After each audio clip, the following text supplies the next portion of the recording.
tout le monde et bienvenue dans ce nouvel achat comics et manga. Même si dans celui-ci il y aura juste des comics. J'en ai profité vu qu'il y aura bientôt le confinement à l'heure où j'enregistre cette vidéo pour faire le plein de comics à ma librairie. N'oubliez pas de soutenir votre librairie. Si vous n'avez pas la possibilité d'acheter pendant le confinement des comics, s'il n'y a pas de click and collect ou ce genre de choses, n'achetez pas sur Amazon ou des grandes enseignes, enfin évitez quand même parce que les librairies auront clairement besoin de vous pendant cette période compliquée pour tout le monde. À part ça, il y a beaucoup de comics Marvel dans cette achat comics, un peu de DC aussi, et c'est principalement des nouveautés, même s'il y a quand même pas mal de titres. Enfin, du coup, c'est un peu kiff-kiff, il y a autant des nouveautés que des titres plus anciens. Il y a aussi des nouveautés VO, donc on a le dernier numéro de Three Jokers de Jeff Jones et Jason Fabok, ainsi que Brad Anderson pour la colo. Donc voilà, pour l'instant je suis un peu déçu, je vous le cache pas, donc j'attends beaucoup de ce dernier numéro qui j'espère saura combler un peu les trous et les différents griefs que j'ai un peu sur la série jusqu'ici. Mais bon, en même temps je me dis qu'en un seul numéro ça me paraît un peu compliqué, donc on verra bien. Et aussi en VO on a un tie-in de Death Metal encore et toujours avec Rise of the New God, j'en parle pas plus. Pour éviter de spoiler les lecteurs VF. Ça c'est une nouveauté, c'est Amazing Spider-Man de Nick Spencer. J'avais pas trop aimé le premier tome, donc j'espère que ce tome 2 saura plus me convaincre.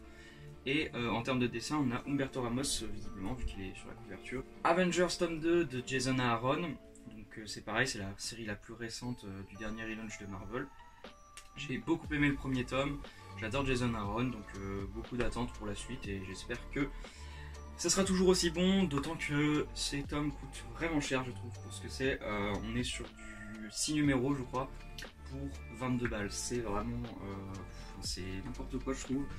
Comparé à Urban, enfin, je trouve qu'il y a une différence assez flagrante et énorme, donc je comprends pas trop d'où ça vient.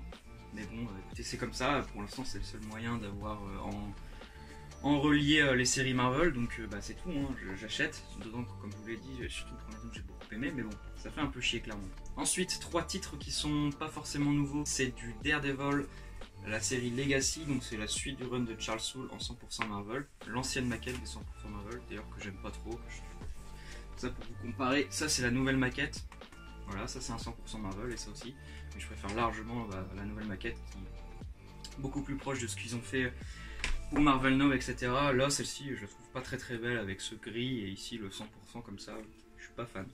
Enfin bref, c'est pas très important. Donc d'abord on a le tome 1 de Daredevil Legacy, le tome 2, et pour finir le tome 3 avec une couverture très belle de film auto. J'aime bien ce que fait Charles Soule sur Daredevil sans être aussi emblématique ou excellent qu'ont pu l'être les runs de Frank Miller, Brubaker ou Mark Waid pour ne citer que. Ça reste quand même assez divertissant à lire et puis voilà, je voulais quand même tout lire ce qui me manquait avant de commencer. Donc le dernier run en date, celui de Chip Zdarsky avec Marco Cecchetto, donc qui est pareil paru il y a quelques temps en 100% chez Marvel. Ensuite, toujours chez Marvel mais ancienne sortie, on a Secret Wars Thors, donc avec un S. Pourquoi j'ai pris ce tome, donc vous allez comprendre juste après, mais déjà aussi parce qu'on n'a jamais assez de Thor par Jason Aaron. Moi j'adore ce qu'il a fait sur Thor, c'est à l'heure actuelle mon run préféré, même si ce que fait Donny Cates pour l'instant c'est vraiment excellent aussi. Mais bon, il en est qu'à ses débuts, donc on verra bien ce que ça donnera. Ça c'est un tie-in à l'event Secret Wars, et donc si je l'ai pris, c'est parce que j'ai pris Secret Wars en deluxe. Un bon gros pavé, avec que du Issa Ribic au dessin, enfin il y a un court chapitre au début de Paul Renaud, mais ça reste quand même très bon dessin quoi. Un event qui est beaucoup apprécié, donc j'espère que ça sera bon et que je serai pas trop perdu parce que j'ai pas lu le run de Hitman. Enfin, j'avais lu le début du run il y a longtemps quand ça apparaissait en kiosque chez Panini, donc voilà, j'espère que je serai pas trop largué et qu'il pourra quand même s'apprécier même si on n'a pas lu son run. On passe qu'avec Urban, avec 3 titres Urban. Donc une nouveauté, c'est ce Justice League Doom War épilogue, donc qui voit l'affrontement entre Lex Luthor et le Batman qui rit, Batman ou Lost en anglais, Lost, j'ai du mal à le dire ce mot. Voilà, donc un petit épilogue à Doom War qui m'a l'air vraiment sympa. Moi j'ai adoré Doom War, voilà.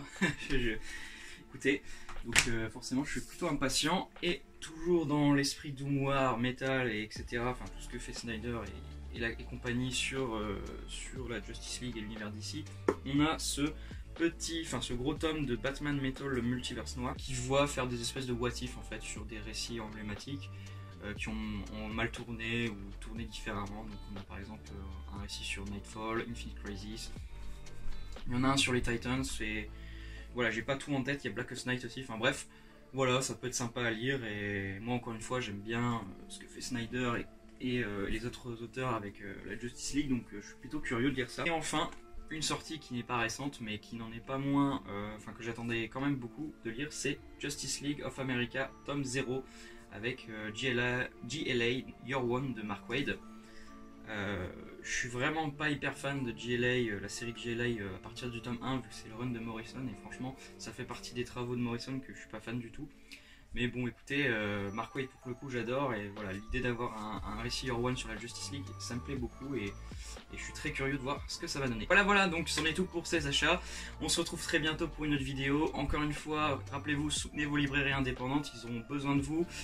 Et puis je vous dis à très bientôt pour une autre vidéo. Salut tout le monde, prenez soin de vous.